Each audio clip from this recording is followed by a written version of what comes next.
Hi, Grace Lynch again. Welcome to my channel. This little video is about neo-culture or new culture. It came out of a realization I had recently at a brother dance to welcome new initiates into the ManKind project.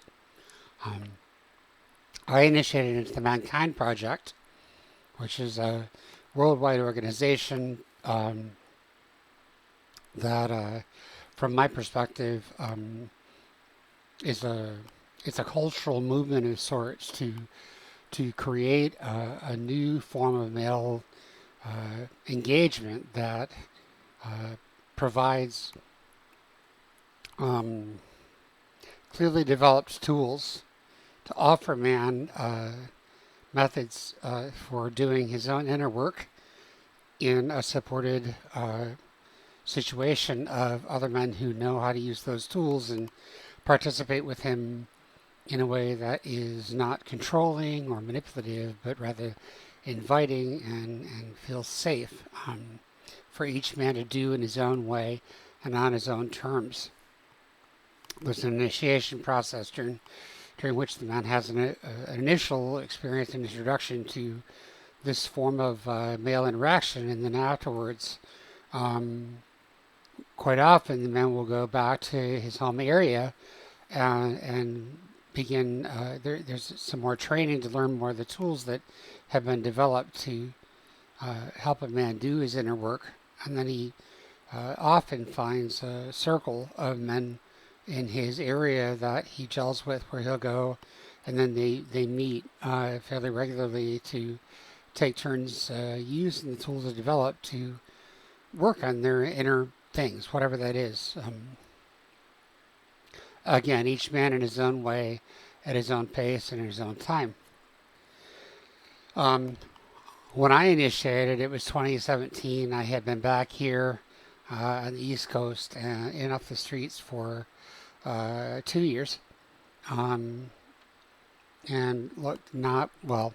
I was couch surfing for a year, so I was technically only not homeless for a year. But I went through the initiation because although I had heard about men's work since the 90s when Robert Bly, who my writing mentor had studied at length, created Iron John and was doing the Gathering of Men seminars, one of them recorded by Bill Moyers. There's a VHS of that interview with drumming and talking about Iron John and mythopoetic consciousness.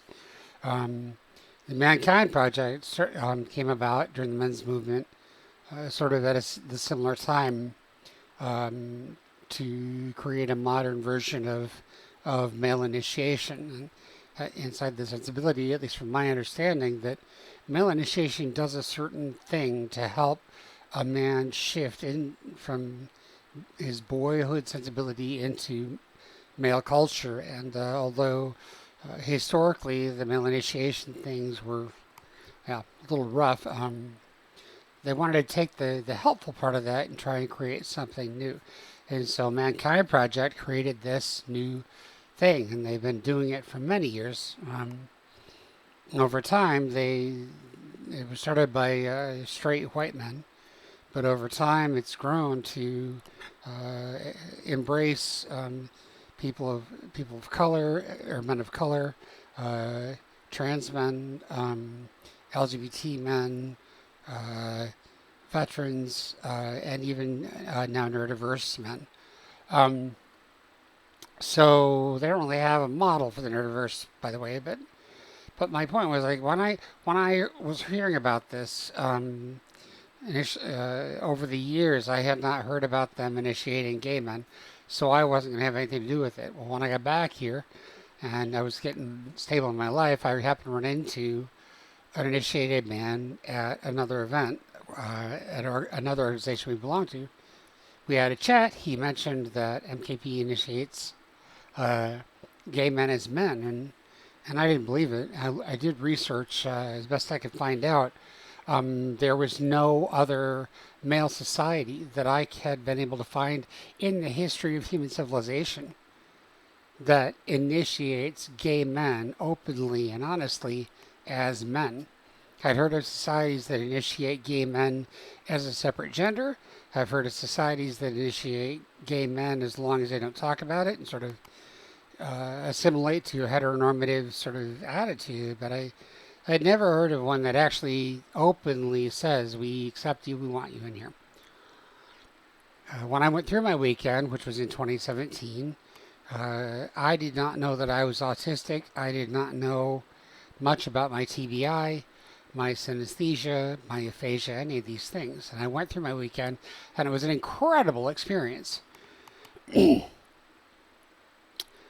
But based on that experience, because I was struggling so hard to understand the way other people thought about men's work, that I thought that the conscious intentional agreements were what the society was about.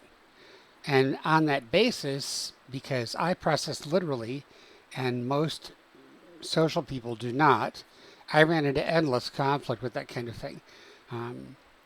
And so quickly, there was a lot of wounding for me, and I pulled away.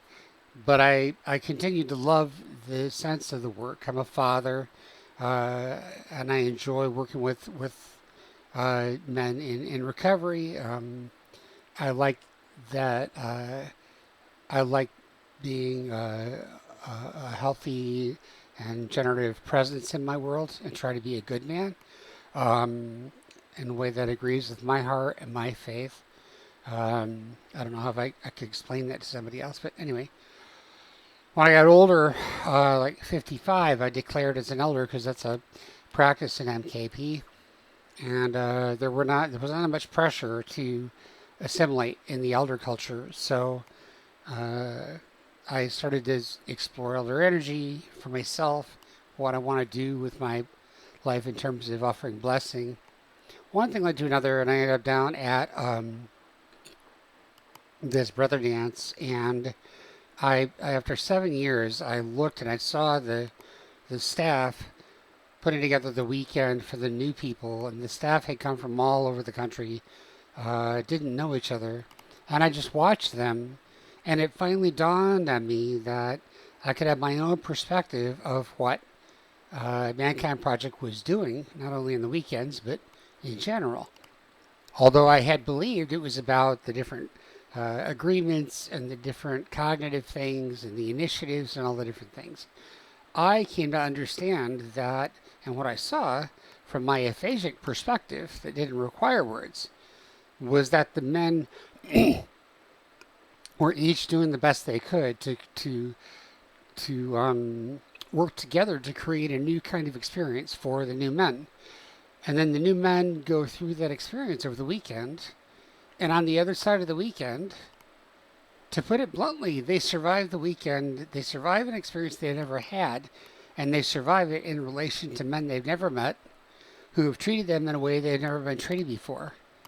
And this is a transformation in their bodies, which changes their feeling, their thought, and then their belief, and then begins from then on, plays a role in how they relate to the men who treated them well and differently, and carry that out into the world as they get on with their lives.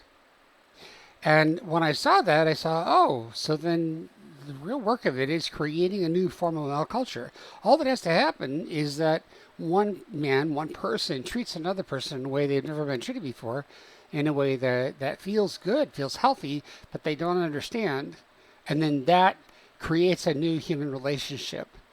And once that is a physical reality between the two people, the awareness, the intentionality, that togetherness, the change, the action in one person, the receiving in the other person, and the transformation, and then the recognition of each other, that is a new culture.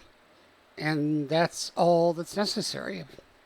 And it began to seem clear to me that this is the same position I believe a neurodiverse person is in.